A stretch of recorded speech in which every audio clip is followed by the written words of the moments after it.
Ayan po, at bago nating simulan yung ating vlog na gagawin dito sa bahay, at gusto ko pong kumustahin muna yung ating mga sponsors, mga viewers, silent viewers, mga anonymous sponsor. Yan, kumusta po kayo? Araw ng Lunes at dito po ako sa bahay ngayon gagawa. Yan. At si Ami, eto, nagluluto na ng binili ko na tilapia. Halagang 100 pesos. Yo! Hello, good morning. Nandyan. At kami lang dito ni Ami sa kasigyanan na lalaki. Kasi yung mga bata ay nasa school. At nag-aantay ako ng update kung may gawa kami sa pabahay. Wala namang update. Kaya dito na lang muna ako sa bahay gagawa. Kasi may mga gagawin ako dito. At ito yung gagawin ko ngayon. Yung natitira na yung bumagsak na dirty kitchen ko, gawin ko na bang walang tubig kasi may kuryente kasi dyan. Pakita ko sa inyo yung dirty kitchen ko. Kaya hinintuan ko to nung gumagawa ako kasi may tubig dito. Natakot ako baka makuryente kasi may kable dyan. Yan, may kable nakadikit sa yero. Kaya hinintuan ko muna. Ngayon wala nang tubig kasi ito yung natitira pang patatambakan ko. Wala nang tubig. Tanggalin ko na para di makasagabal dyan sa kabilang bakod, kabilang bahay. Ayan yung tatrabuhin ko ngayon. Ayan. At sana panoorin nyo yung vlog na aking gagawin. At update ko rin kayo dito sa aming tindahan ni Ami. Ma, ito, yung tindahan. Update ko kayo.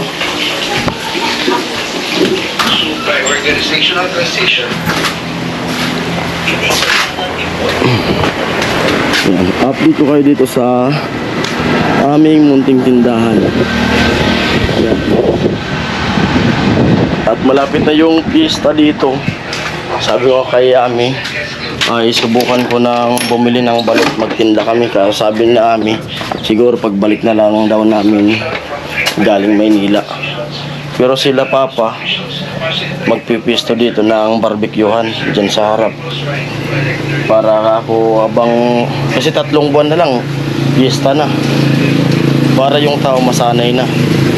Kaya sabi namin kami magtinda ng balot pagbalik namin galing Maynila kasi babalik kami sa September 15. Dapat nakapunta ng Manila kasi 17 yung check-up niya. Dito yung tindahan ko ngayon. At yun, kasi magpipista na nga, ay yung naplano ko, pinag-isipan ko kagabi. Kasi yun talaga yung kailangan sa piyesta.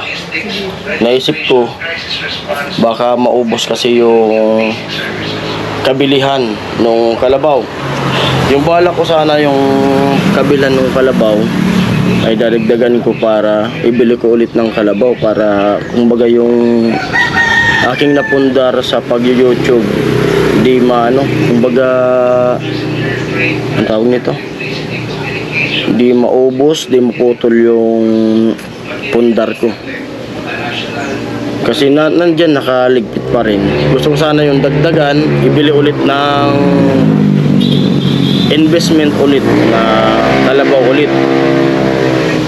Kaso wala akong mahanap na kalabaw. Napagplanuhan ko kagabi na ikuha ko na lang yun ng kukuha kami ni Ami na hulugan, ida-down ko siya, hulugan na freezer. Kasi yun ang kailangan sa piyesta para marami kong magawang yelo. Kasi dito maliit yung lagayan, kunti ang nailalagay na yelo. Kasi dito ko ilalagay yung freezer siguro. Wala kung saan mailagay dito. Yung bala ko sana yung freezer na tayo. Kasi sabi ni Ami, gusto niya raw yung freezer. Ayun yung freezer sanang nakahiga. Kasi gusto niya Ami yung nakatayo na freezer daw para madaling matanggal yung yelo. Para ito, lalagyan na lang namin to ng mga lock dito. May spaghetti pa palang tira ng birthday ni baby. May cake pa. Ayan. Tapos nagpaplano rin ako na magtinda ng mga karning manok, frozen na manok. Kaya yun na lang yung naplano ko. Pinag-isipan ko kagabi at pininto ko kay Ami. Kasi sabi ko kay Ami, tulog sila eh. Pag gabi, alas 2, gising pa ako niyan. Kaya nga pinapantayan ko dito sa tindahan. Pinag-isipan ko nga ako kagabi. Sinabi ko niya pag-agising ko na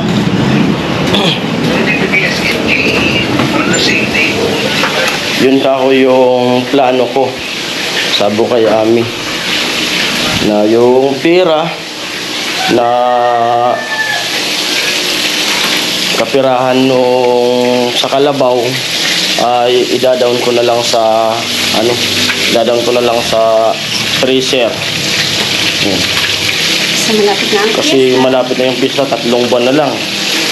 Malapit na, mga itong katapusan ng September, may mga may mga event na dito, basketball, may peryahan na dyan. Kaya yun ang naisip ko. Kaya ko sa negosyo.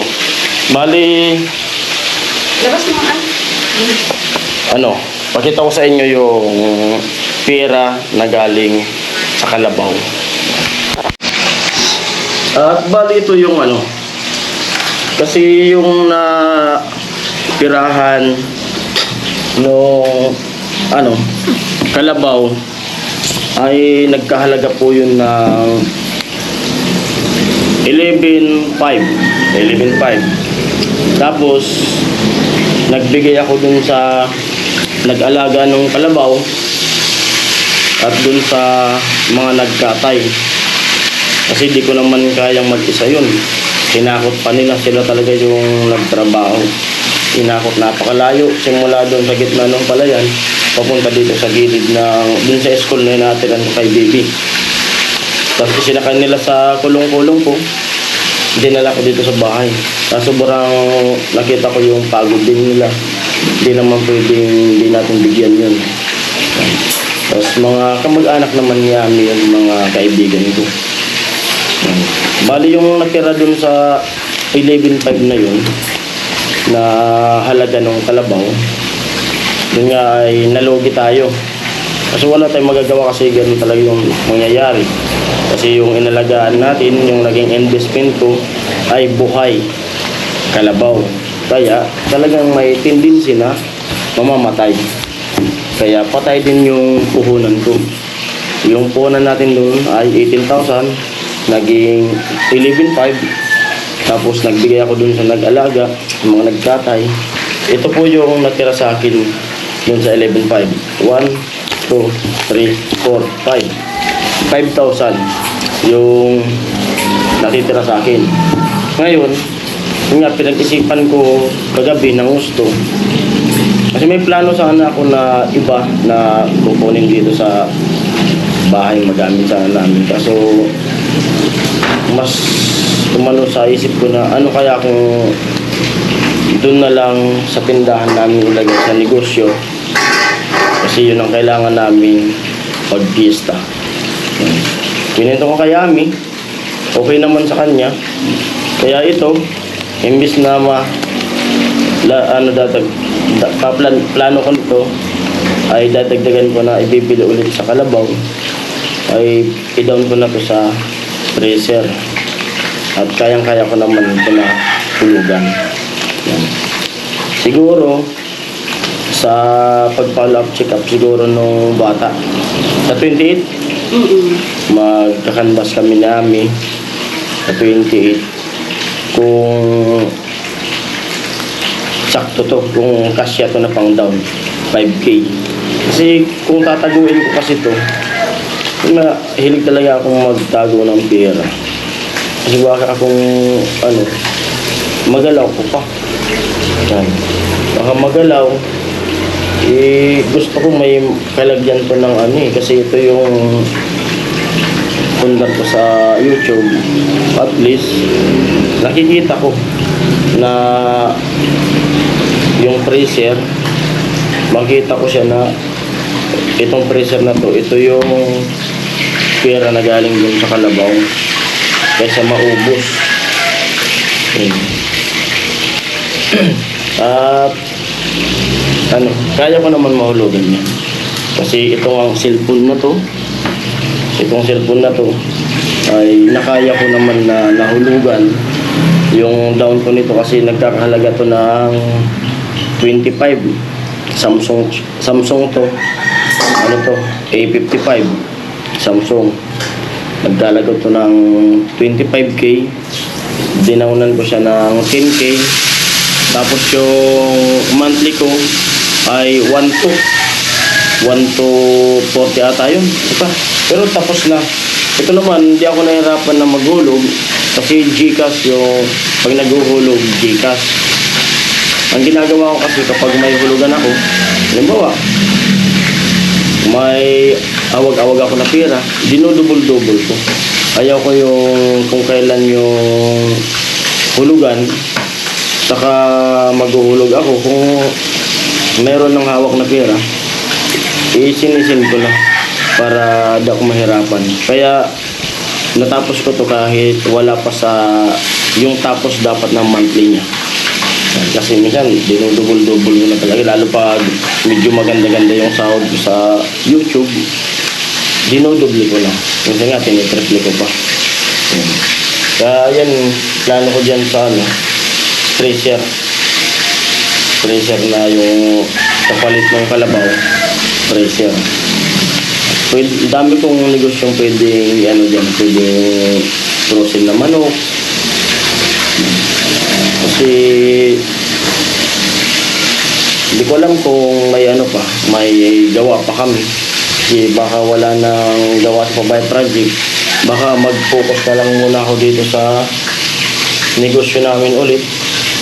O kaya kung may pero di ako titigil sa pag-vlog. Diretso pa rin yung gagawin kong content. At may na-plan na rin ako na content. Kaso, kumbaga, yung pakpak ko ay hindi pa gaanong mahaba. Hintayin ko muna yan na umaba para makalipad din tayo na basta magagawa rin tayo ng content na sariling content. Ayun po, abangan nyo na lang sa 28 yun, ma. Sa 28, nandyan si Ami. Nakikinig lang. Sa 28, magpapalaw check up kami nun sa bata. Tapos maghahanap kami namin ng freezer na nakatayo. Freezer siya. Freezer talaga. Upright. Ha? Upright. Upright? Yung tawag. Yun. Kasi yun lang kasi ang pwede. Dito ka kasi nagsasalita ka dyan ka sa likod. Yung pinipwede ko kasi. Nagluluto siya ng ano. Hello, good morning po. Yan po yung naisip ko is upright kasi para pagtabihin na lang. Pagtatabihin namin yung ref. Dating red. Nakaganyan siya, nakaharap sa atin, igaganyan ko na lang, pagtatabihin ko na lang. Kasi pag yung tawag dito yung nakahiga baga na freezer, chest freezer ba tawag yun? Hindi ko alam. Hindi ko alam. Wala akong alam sa ganyan. Ang disadvantage naman dun sa amin, pag gumawa kami ng yelo, hindi siya pwedeng pagpatong-patong kasi nga pwedeng sumabog yung plastic ng yelo. Siyempre. Kaya yun ang naisip namin, yung patayo na lang. Tapos kung halimbawa magagawa ay magtitinda kami ng sa isa-isang manok sa ilalim lang para hindi siya tumulo. Hindi Para maglasa. hindi, yan, yung inisip ko eh. Hindi. Tapos kung Pag ako magtinda ng manok, hindi ko naman ilalagay sa freezer yun. Diyan pa rin sa rep natin na yan. Kasi yung freezer na yun, puro yung yelo. Kasi malakas po yung yelo dito. Kaso di lang ako nakagagawa kasi yung kamay ko may tama kasi. Pag inaano ko sa yelo, sumasakit siya. Kasi kami yung gumagawa. Pero medyo okay na. Kaya makakagawa na ako. Sobrang matagal na rin namin yung pangarap yung freezer pero sa ngayong fiesta. Pero pag halimbawa matumal, January, matumal na naman. Bubunutin. Hindi na naman siya isasaksak. Oo. Yun ang yung gawain namin. At may bibili. Basta yun po. Yun na yung final decision ko. At hindi naman ito masasayang. Ang gagawin ko, malay mo, baka swertein ulit ako na makahanap tayo ng maganda-gandang vlog. Kasi yung vlog talaga ay swertehan lang kung yung content ay mag-boom o kaya mag-viral. Yun. Kasi yung video, di mo alam kung may manonood ba o wala. Kasi kahit anong ganda ng vlog mo, kung walang manood na viewers, ay wala rin tayong kikitain dyan. Kaya tsambahan lang talaga. Pero maraming salamat sa mga viewers, mga silent viewers, kasi dahil sa inyo, dyan kami nagkakaroon ng sahod. At lalo na po tungkol sa Pabahay Project, maraming salamat po sa mga sponsor ng mga Pabahay Project. Kasi dahil po sa inyo, nag-sponsor kayo ng mga pabahay, ay nagkakaroon po kami ng mga content. Yun. Kaya maraming salamat po sa inyo. Saludo po ako sa inyo. At napakabuti ng inyong kalooban na tumulong sa mga nangangailangan. Yun. Kaya nagkakaroon kami ng content. Yun. Itong na ata yung niloloto ni Ami. Yun. Marigit ko. Malalaki pa naman ito. At sweet and sour. Gagawin nyo ito. Request nyo yung aking anak. Yung isda daw na kulay orange. Sweet and sour yan. Ay, binalikan na? Oo. At yun. Yan. May sasabihin ka pa? Atain ko na kasi may gagawin ako dyan. Oh. At yun yung, syempre, sa dami namin na pinagdaanan ngayon, Dami rang pinagdaanan. naisip namin kumuha ng ganyan kasi para yung tindahan nga din, medyo umukay na yung tindahan at syempre nag-invest din talaga Oo. kasi magpa-fiesta. At yun, wag po kayong mag-alala kasi siguradong kayang-kaya talaga. Kaya. Kasi Wala naman akong pinagdesisyonan na hindi kaya. ang Kaya kayang-kaya yan. po ang Oo. ang paghulog niyan kasi syempre sanay tayo sa puyatan, alam niyo naman. Saka- May mga kasama tayo diyan na kasama namin magpuyat Magla-live. last year. Hmm. Ganun pa din ang gagawin namin at syempre siguro talagang kayang-kaya. Saka ito, isang alimbawa ko. Kaya sabi kong kaya ko yan. At di kami mahirap at paghulog kasi halimbawa, ang hulog ng freezer na kukunin namin ay magkahalaga ng 1.5 monthly. 1.5 monthly. Ang gagawin ko niyan, kasi mahilig ako magligpit-ligpit, 50 pesos araw-araw. Yan. 50 pesos araw-araw. Ginagawa namin. Hindi ko yan kukunin kung kailan maghuhulog.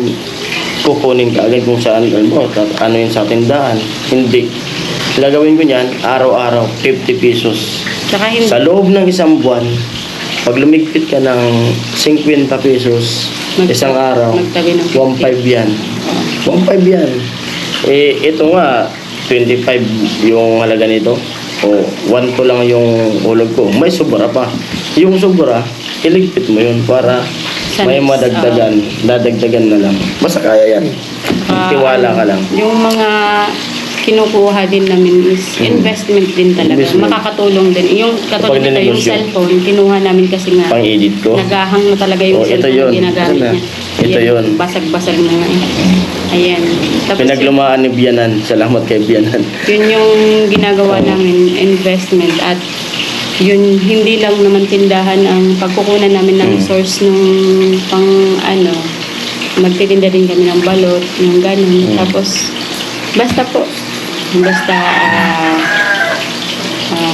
syempre, kasi hindi natin may iwasan, may mapapaisip na sobrang madaming Daming ginastos. madaming Oo. kung may mailalabas pa tayo.